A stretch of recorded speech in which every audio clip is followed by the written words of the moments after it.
penilaian yang perlu diperdalam setelah kita mendapatkan nilai status kesadaran GCS itu rendah.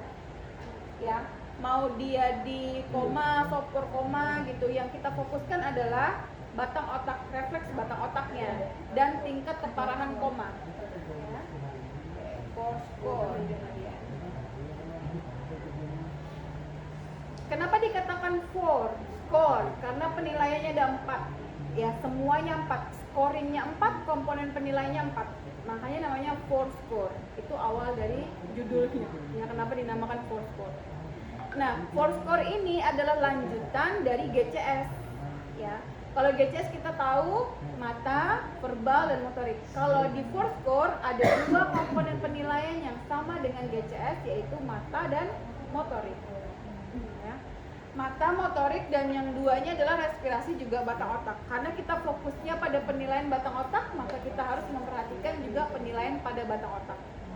Penilaian pada 4 score ini mudah sekali, ya, sama saja dengan GCS, tidak sulit. Yang ulun katakan sulit itu adalah RAS dan ChemIQ, karena tidak semua bisa melakukan pengkajian itu, gitu ya. Nah, ini adalah penilaiannya dan semuanya mempunyai scoring 4.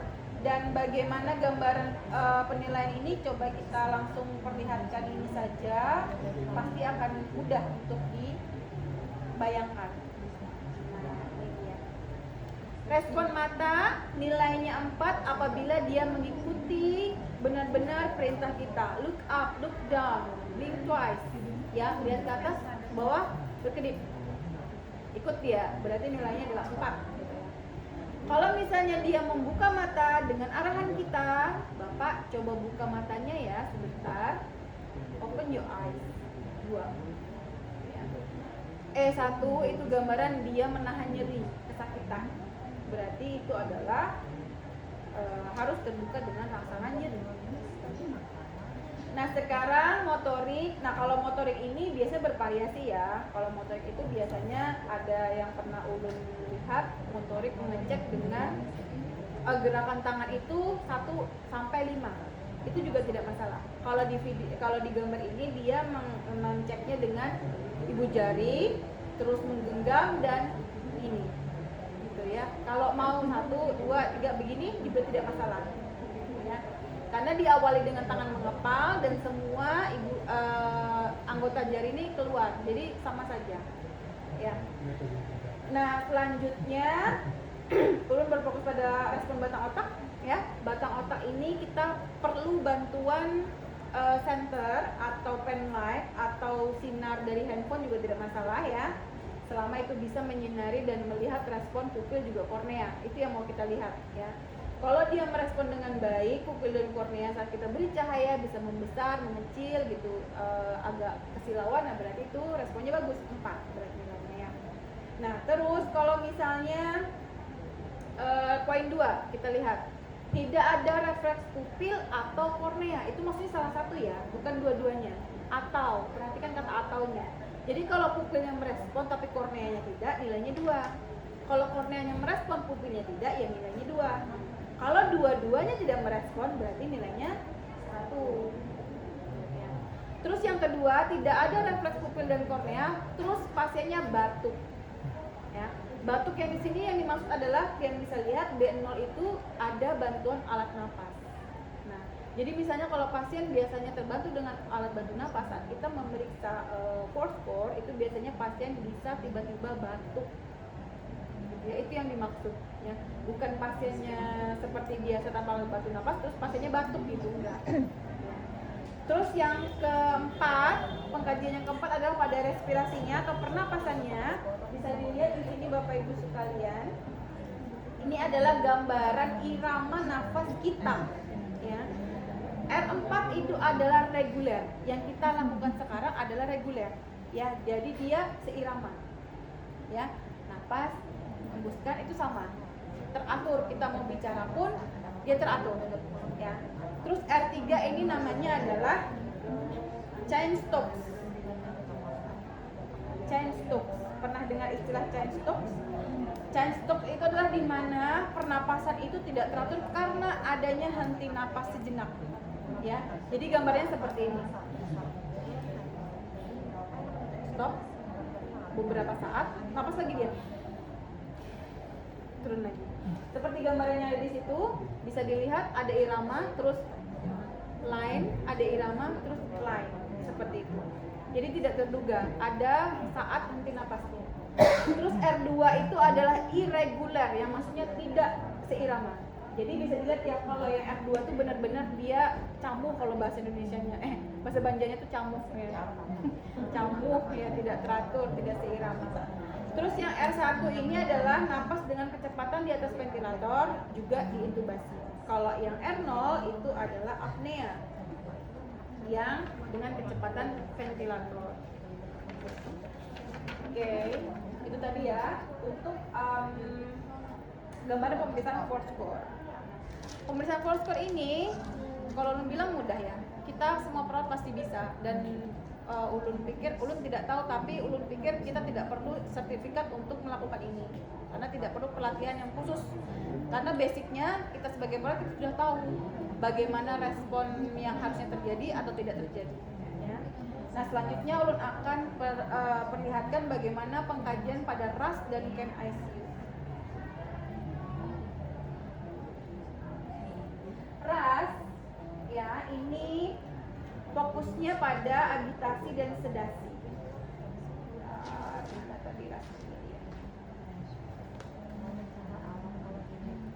Ini RAS ya. RAS ini adalah pengkajian keperawatan yang digunakan untuk mengukur agitasi dan penggunaan sedasi pada pasien. Nah, kalau pasien sudah disedasi, ini biasanya perawatannya pasti intensif. Nah, ya.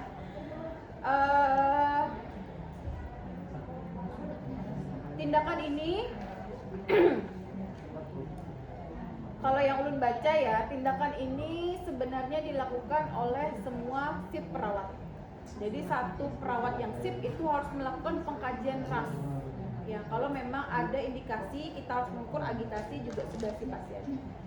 Menghindari penggunaan sedasi berlebih, kita harus menggunakan RAS. Wajib. Jadi pasiennya misalnya dinas pagi 8 jam ya kalau nggak salah. Ya, 8 jam. Selama 8 jam kita ukur RAS-nya atau kita kaji RAS-nya. Setelahnya kita laporkan ke perawat yang shift siang. 8 jam selanjutnya harus terlaporkan untuk melihat statusnya.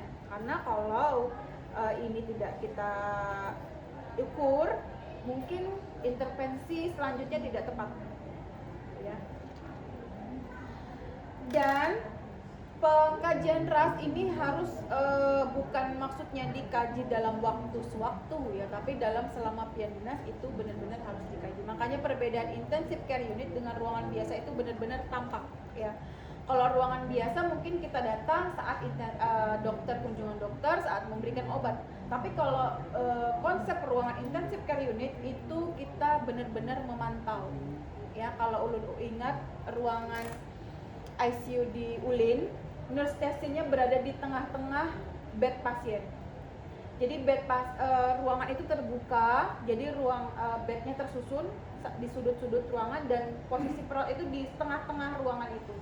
Jadi gunanya untuk melihat kondisi pasien masing-masing yang mereka pegang, seperti itu. Ya, jadi tidak bisa terlewatkan, makanya namanya intensive care unit. Ya, benar-benar harus intensif. Nah, selanjutnya bagaimana cara pemeriksaannya? Nah, di sini dia ya. Kita harus melihat selama kita masa dinas, apakah pasien memberikan kondisi perlawanan, penyerangan, agresif, mencabut alat bantu dia, entah itu infus, steering pump, atau apapun itu ya, kateter gitu. Terus cemas dengan gerakan-gerakan yang tidak kita inginkan ya, yang tiba-tiba spontan, itu harus kita laporkan ya. Nah, nanti kita simpulkan, nanti kita laporkan ke perawat yang selanjutnya. Pasien ini dia gelisah, agitatif tadi gitu. Ini yang bisa saya laporkan ke Anda. Nanti silakan dicek selanjutnya apakah dia memang bisa kita cek CAM ICU-nya atau tidak. Siapa tahu dari perawatan RAS ternyata ada indikasi peningkatan delirium. Ya. Oke. Oke, setelah pengkajian RAS semuanya kita bisa cek tanda-tanda vital. Tanda-tanda vital bisa kita lihat di layar atau kita manual bisa kita lakukan. Tapi biasanya di IC itu sudah terpasang, Mbak ya, gitu. Jadi bisa kita lihat di setiap bed masing-masing pasien. Nah, itu tadi CAM ICU, RAS-nya. Sekarang kita ke CAM ICU. CAM ICU ini Bapak Ibu belum bilang tadi tidak semua orang bisa melakukan CAM ICU karena di luar negeri sendiri penata laksanaan CAM ICU atau pemeriksaan CAM ICU ini harus dilakukan oleh perawat yang mempunyai sertifikasi, ya. Jadi tidak semua perawat bisa melakukan ini, tapi kita coba ulas kulit luarnya ya, nanti bisa kita raba-raba sebenarnya harus bagaimana. CAM ICU ini tujuannya adalah memantau atau resolusi delirium pada pasien yang dirawat di ruang ICU gitu. Jadi kita tujuannya menilai status delirium pasiennya. Bagaimana penilaiannya? Penilaiannya itu seperti ini. Jadi dia terdapat 4 fitur dalam penilaian CAM ICU, yang dimana di situ ada confusion assessment metodenya dan ada hasil, lalu kita simpulkan apakah dia delirium positif, apakah dia delirium negatif. Yang ulun baca itu kita bisa melanjutkan ke fitur 2 atau 3 atau 4 kalau deliriumnya positif. Tapi kalau misalnya deliriumnya negatif, perawat bisa menghentikan hanya pada saat fitur 1 karena negatif, karena kemungkinan besar kesimpulan itu akan tetap negatif sampai dengan fitur 4. Kemungkinan seperti itu ya. Kalau tapi ada juga yang tetap melanjutkan ke sampai fitur 4. Dan pronoun pada kenapa ketawa? Pada fitur 4 ya, pada fitur 4 ada penilaian pronoun untuk pasiennya. Di sini mengejanya safe heart, ya, safe heart. Kenapa kita mengeja safe heart? Karena kita mau melihat bagaimana dia mengucapkan konotasi pronouns untuk abjad yang mempunyai volume lebar. A contohnya, atau O atau E, tapi yang paling maksimal untuk A dan O, ya. Untuk pengkajian ini kita bisa menggunakan kata safe heart. Ya, jadi kita lihat pronouns A-nya gitu. A-nya itu bagaimana? Nah, gambarnya seperti ini.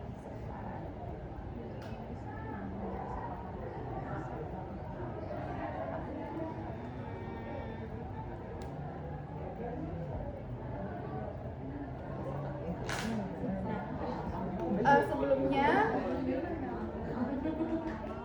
kalau dari kelompok sebelumnya saya nggak nemu ya yang pernah melakukan kajian CAM ICU, karena ulun masih penasaran apakah delirium risk factor CAM ICU ini ada selain dari ini. Sebenarnya ada satu lagi. Nah, ini ada 6 faktor resikonya gitu. Maksud ulun itu apakah ada selain 6 ini gitu loh. Ya, jadi delirium risk factor atau faktor besar dari delirium itu ada demensia, alkohol atau drug abuse, hipertensi, koma, illness, dan penggunaan benzodiazepam. Apakah ada selain ini? Maksudnya kayak peningkatan hemoglobin, gula darah, kadar apa seperti itu. Apakah itu menjadi resiko besar kayak gitu? Karena yang ada di video ini cuma ini kayak gitu, dan ulun nggak sempat untuk riset lagi apakah ada kayak gitu ya. Kalau ada nanti boleh di ini kan ya, di sharing. Jadi kita tahu resikonya, oh ternyata ada selain itu kayak gitu. Nah, untuk kayaknya udah keluar. sedikit lagi masih selesai. Nah, untuk formnya sama ternyata gitu ya, mau yang seperti ini juga dengan yang ada di nggak kelihatan ya, yang burung di situ sama dengan yang ini ternyata gitu. Jadi ada 4 fitur, di situ ada 4 fitur, di sini juga ada 4 fitur gitu, 4 fitur gitu ya. Di sini ada skor dan check here be present, maksudnya dia ini bisa dilanjutkan tidak. Kalau di situ ya, kalau di sini tuh